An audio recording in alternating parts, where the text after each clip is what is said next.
im Garten, so 20 Arten von Rosenblumen und Narzissen. Das finden sich heute die kleinsten Leute, das will ich alles gar nicht wissen. Mit kleiner grüner Kaktus steht draußen am Balkon. Olli, Olli, Olli, oh. Was brauch ich rote Rosen, was brauch ich roten Mohn? Olli, Olli, Olli, oh. Wenn der Blumenbörse bricht, was da mit Sonne spricht, dann hol ich mir den Bausen.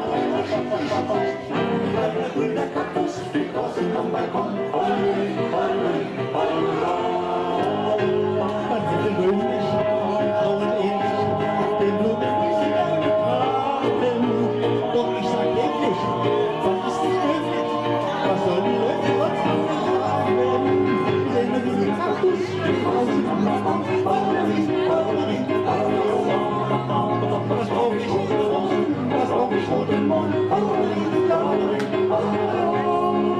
Und wenn ihr mir nicht aus und zum Gespräch, dann hol ich mir den Kaktus.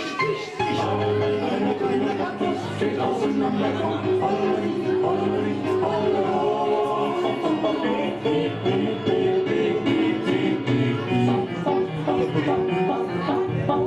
Und um Türen, klopft an der Türe, Besuch und guten Tage.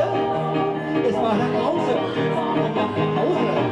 Es war eine Zeile sehr nicht Sie haben doch endlich Kaktus auf ihrem Balkon. Holen wir und rollen, der Kuh soll eben herunter. Sie war von er will mir aufs Gesicht, was schauen nur nicht. Und was ist das in deiner Kaktus geschieht? Und meine Ehren Kaktus, gefährlich anderswo.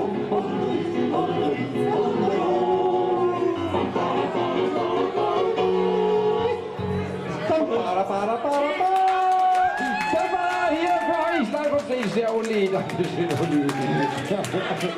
Gut, hast du alles im Kasten? Hast du alles im Kasten? Kamera, Kind,